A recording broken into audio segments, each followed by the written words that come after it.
ভাই অনেকের তো কোনো বিচার হলো না, আপনি এটা বিচার করেন। আপনি বড় ভাই, আপনি যা করবেন আমি মেনে নেব। আপনি তো নীরব একেবারে, মানে আশ্বাস দেন অন্তত যে হ্যাঁ করবেন বিচার। মানে কি হবে দেখবেন ব্যাপারটা? আচ্ছা দেখবেন, আচ্ছা ঠিক আছে। আসলে ওই দিন হয়েছে কি যে মানে সাইকেল তো আমি অ্যাক্সিডেন্ট করি নাই, অনেকের কারণে এই ঘটনাটা ঘটছে। ও তো আমাকে ঠিক করাইছে, আমি তো মারা যাচ্ছিলাম ওই দিন। অপু, ওই দিনটা সাইকেল না গাড়ি হতো, তুমি কতজন লোককে মারতা তোমার কোনো ধারণা আছে? আচ্ছা তুমি সাইকেল চালাতে পারো না, তারপরে একটা ফাফুর দালাই নেওয়ার জন্য বলছো সাইকেল চালাতে পারো, কোনো মানি হয় এসবের? ভাই ছোটবেলা থেকে আমি সাইকেল চালাই, কে বলছে আমি চালাতে পারি না? অনেকের কারণে ডিস্টার্বটা হয়েছে। আর মৌ তো আমাকে পছন্দ করে, অনেক মাঝখানে ভেজালটা করে। কে কে তোমার পছন্দ করে? মৌ। মোর কয়টা বয়ফ্রেন্ড সেটা তুমি জানো? কি বলেন ভাই, ব্রেকআপ ব্রেকআপ হয়ে গেছে। অপু, তোমার মতো ছাগল না ঢাকা শহরে খুঁজে পাওয়া যাবে না, বুঝতে পারছো? জি। আচ্ছা, এসব ইনফরমেশন তোমার কে দেয়? হ্যাঁ শোনো, ঢাকা শহরে মোর বড় ভাই হচ্ছে আমি, ওর সাথে যদি এসব এদিক ওদিক করার চেষ্টা করো না, থাপ্পড়ায় দাঁতলি ফেলাই দিব। না, আপনি যেহেতু মৌয়ের বড় ভাই, সে তো আমারও বড় ভাই, থাপ্পড় আপনি দিতেই পারেন, নো প্রবলেম। কিন্তু অনেকের কিন্তু এটা বিচার করতে হবে। কি ম্যাম কি বলে, হবে বিচার?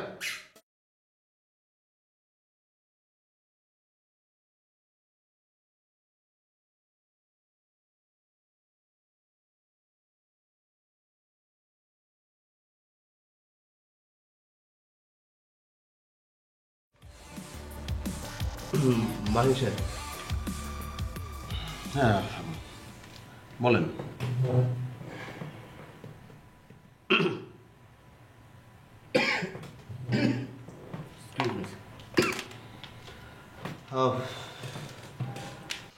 মাহি সাহেব, আমি তো শেষ, বিরাট লসের ভিতরে পড়ে গেলাম। হ্যাঁ, কত আশা ভরসা করে আপনার সাথে এসেছিলাম, কোনো কিছু আর হইল না, আফসোস। আমরা ভাই এখন পর্যন্ত ব্যবসাটা শুরু করি নাই, মানে আমরা সেল করি নাই এখনো। আপনি লসে পড়ে গেলাম, মানে আমার জীবনে আমি এরকম কোনো উদাহরণ পাই নাই। আপনি যদি একটু ব্যাখ্যা করেন যে কীভাবে আপনি লসে পড়লেন, তাহলে আমি একটা নতুন কিছু শিখলাম। বলেন। ভাই, আমি তো সেই লসের কথা বলছি না। আমার লসটা কোথায়? আমি চেয়েছিলাম যে রেডিও চকলেট হবে, তারপরে এটা 5 স্টারে একটা বিশাল আয়োজন হবে, সেখানে সাংবাদিকরা আসবে, লোকজন আসবে, আমার ছবি তুলবে, পরের দিন পত্রিকায় উঠবে যে আজগর সাহেব সেখানে ভাষণ দিয়েছেন, বক্তৃতা দিয়েছেন।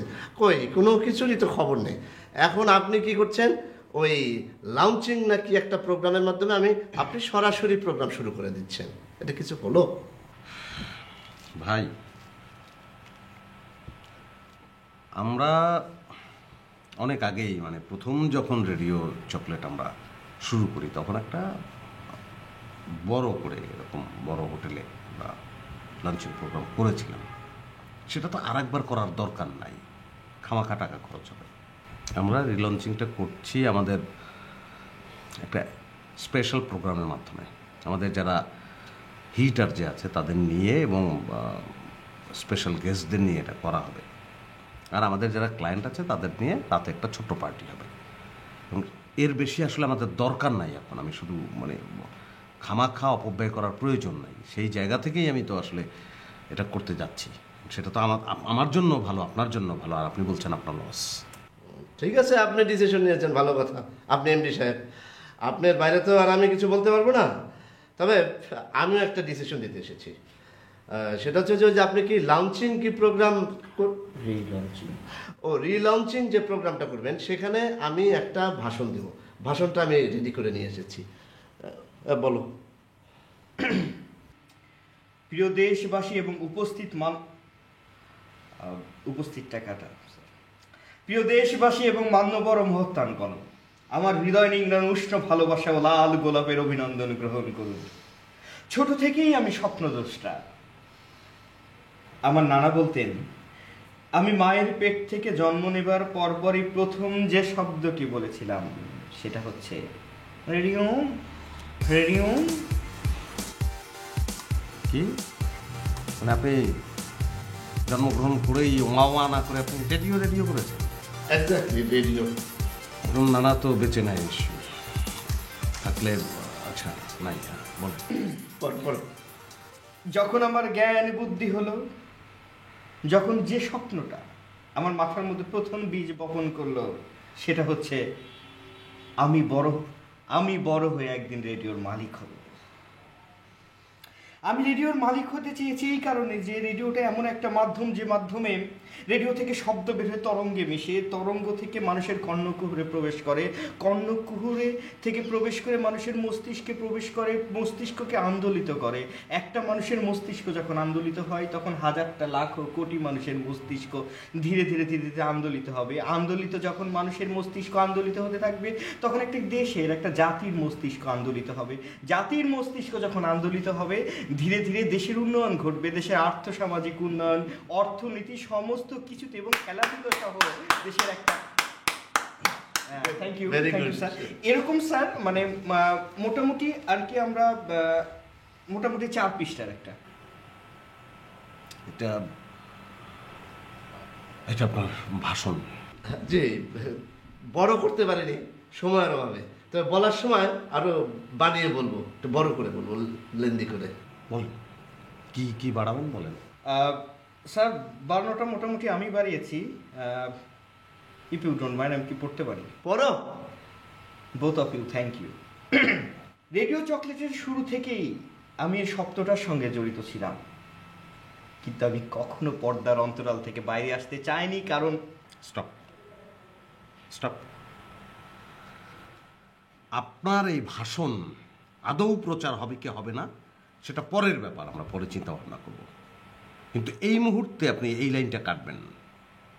এই যে মিথ্যে কথাটা বললেন, শুরু থেকে আপনি রেডিও চকলেটের সঙ্গে আপনি সম্পৃক্ত, এটা কিভাবে লিখলেন? ঠিক আছে, আপনি এমডি, আপনি যখন বলছেন এটা বাদ যাবে, কাট। কেটেছি স্যার, থ্যাংক ইউ। মাইন সাহেব, ওই আমার একটা কথা, সেটা যে অনুষ্ঠানটা যে হবে তার আগে যে কি লাঞ্চিং নাকি লঞ্চিং, হ্যাঁ রিলঞ্চিং যে প্রোগ্রামটা হবে, সেটা হওয়ার আগে ওই একটা সম্প্রচার, বুঝতে পেরেছেন? মানে অনুষ্ঠানটা যে সম্প্রচার কি পরীক্ষামূলক সম্প্রচার, হ্যাঁ ওই যে পরীক্ষামূলক যে সম্প্রচার হবে, সেখানে আমার ওই অ্যাডভার্টাইজটা যেতে হবে বারবার। তাতে কি হবে, মানুষজন বুঝতে পারবে যে অমুক দিন আজগর সাহেব বক্তৃতা দেবেন, তাহলে সবাই শুনবে, মনোযোগ দিয়ে শুনবে।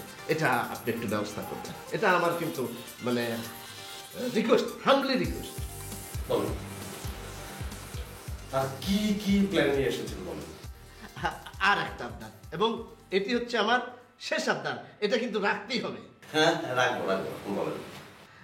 সেটা হচ্ছে ওই যেদিন রিলঞ্চিং হতো না, হ্যাঁ রিলঞ্চিং প্রোগ্রাম যেদিন যাবে, সেদিন প্রথম পাতায়, পত্রিকার প্রথম পাতায় আমার একটা বিজ্ঞাপন যাবে, মানে আজগর সাহেব শ্রোতার উদ্দেশ্যে ভাষণ দেবেন, এবং একটা টাইপ করা পাসপোর্ট সাইজের ছবি যাবে, যাতে লোকজন বুঝতে পারে যে আমি ওই দিন ভাষণ দেবো, অতটার সময় সবাই শুনবে, আর কিছু না। এটার জন্য মার্কেটিং, ও, আর এটার জন্য আপনি একটু মার্কেটিং বিভাগকে বলে দিবেন, ওরা ওই কত টাকা লাগবে ওটা ওরা দিয়ে দিবে। রেডিও চকলেটের টাকায় আপনার বিজ্ঞাপন যাবে? ঠিক আছে, বিজ্ঞাপনের জন্য যা টাকা লাগে সেটা আমার পকেট থেকে দেবো, আপনার তো আর কোনো সমস্যা নেই। স্যার আমাদের একটা মনোগ্রাম দরকার আমাদের রেডিও স্টেশনের, ওটা বিজ্ঞাপনের জন্য। আমাকে ডিভিডিতে করে দিলেই হবে, আমি নিয়ে নেবো আপনার কাছ থেকে। মনোগ্রাম কেন? বিজ্ঞাপনে আপনার ছবির পাশে থাকবে রেডিও চকলেটের, অথেন্টিক হবে বিষয়টা, পরে আপনাকে বুঝিয়ে বলছি।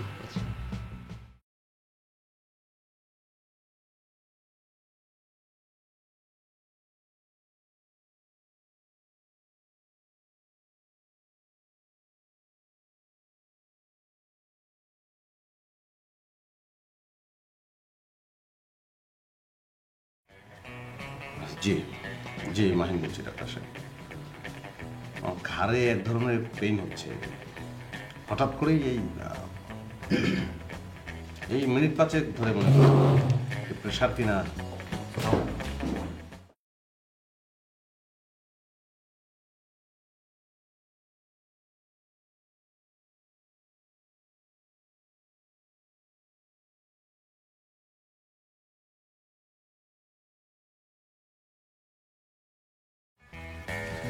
ছোট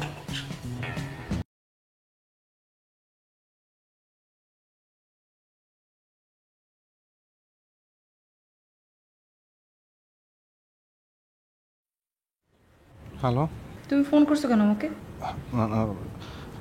প্লিজ শোনো শোনো শোনো তুমি এখন ফোন রাখো আর আমাকে ফোন দিবে না।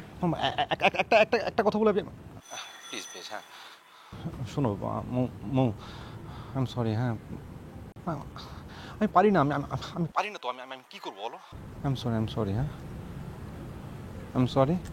তুমি চিন্তা করে দেখো, মানে হঠাৎ করে তোমার প্রোফাইলে মানে তোমার এক্স বয়ফ্রেন্ডের ছবি, মানে তুমি বোঝো না তুমি আমার কাছে কি। I am sorry. সব কিছু বাদ মানে আমি আই লাভ ইউ। হ্যাঁ শোনো, I love you. I love you না? লাভ ইউ তো। তুমি আমাকে মারো, হ্যাঁ চুল সবগুলো টেনে ছিঁড়ে ফেলো। হ্যাঁ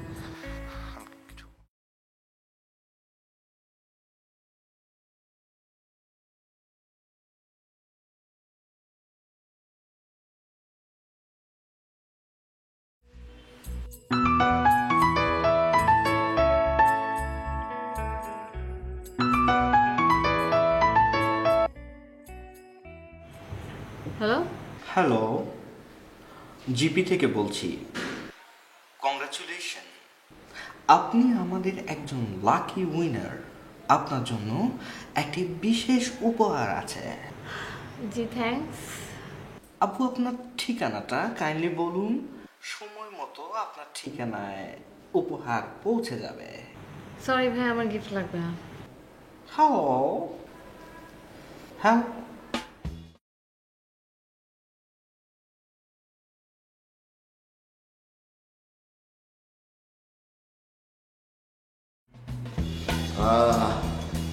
রে আমি কেন শেয়ারের ব্যবসা করতে গেলাম? সর্বনাশ হয়ে গেল, আমার সব শেষ।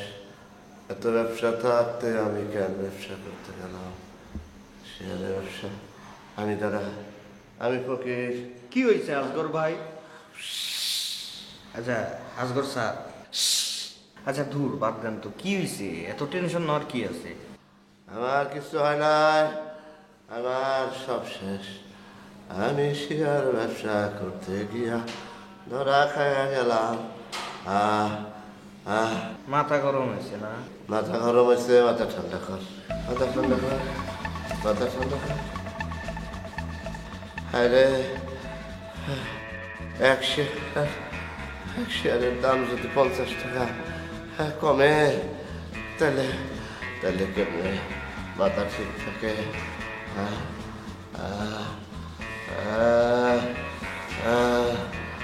আরে ঠিক মাথা রাখতেও পারে না রে।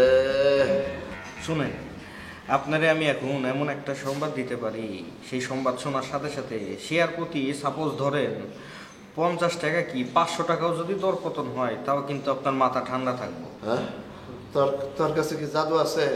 জাদু আমার হাতে নেই, আমার হাতে সিন্ডি আছে। হ্যাঁ, সিন্ডি আছে কোথায়? সিন্ডির বাড়ির ঠিকানা আমি পেয়ে গেছি। সিন্ডির বাড়ি ঠিকানা গুলশান লেকে পায়? আগে এলাকাটা একটু জরিপ করে নিই, তারপর ডিটেলস কমুনে। আচ্ছা আচ্ছা ঠিক আছে, যা তাড়াতাড়ি জরিপ শুরু কর। মাথা ঠান্ডা হচ্ছে না? ঠান্ডা, বরফের মতো ঠান্ডা। নিয়ে যা। গুড আসগর ভাই।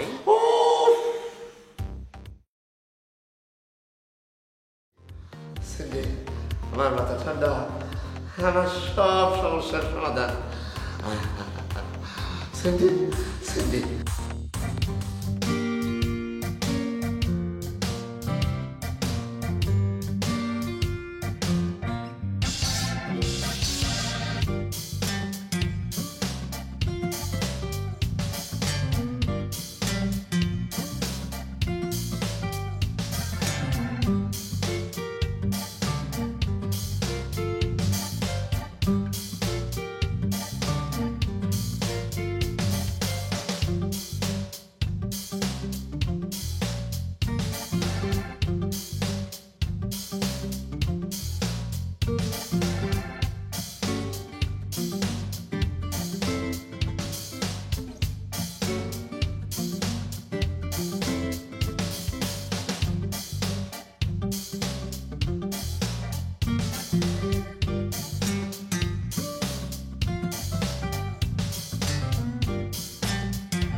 এই যে এই মাত্র যে মেয়েটা এই যে ঢুকলেন, জি আর নাম তো সিন্ধি তাই না? জি কয়তলায় থাকে?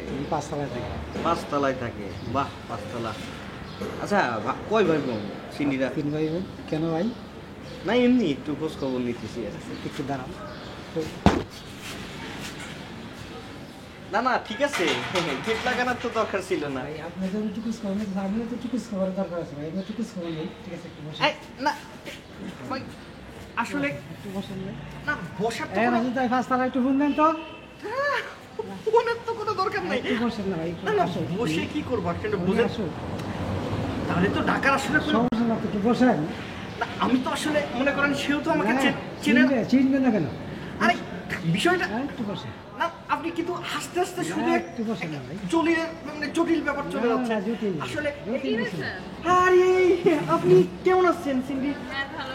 আপনি এখানে কি করেন? না আমি আসলে এখানে ওই যে না বাসা খুঁজতে আসছি, তো বাসা খুঁজতে খুঁজতে হঠাৎ দেখলাম যে বাসাটা অনেক সুন্দর লাগলো, ভেতরে ঢুকলাম, ভেতরে ঢুকার পর উনি আসলে এখানে বসালো আর কি, আমি মানে বসে তো বাসা খুঁজতেছেন, উনি আপনাকে আটকে রাখছেন? না মানে উনি মানে বাসার ব্যাপারে ওনাকে জিজ্ঞেস করলাম, আসলে আমার চেহারার মধ্যে বোধহয় আমার একটু সন্দেহজনক ব্যাপার আছে। আসলে আপনি তো আমার সম্পর্কে জানেন, আমার মধ্যে যে কোনো সন্দেহজনক নাই, আমি যে একটা ফ্রেশ মানুষ সেটা তো আপনি জানেন। সো আপনি ওনাকে একটু বলেন গেটটা খুলে দিতে, আমি চলে যাই, তাই না? হ্যাঁ, আমি ওনাকে চিনি। আপনি দেখছেন উনি আমাকে চেনে শুধু কিন্তু আপনি থ্যাংক ইউ। আসি, হ্যাঁ অফিসে দেখা হবে। হ্যাঁ জি জি জি খুলেন না।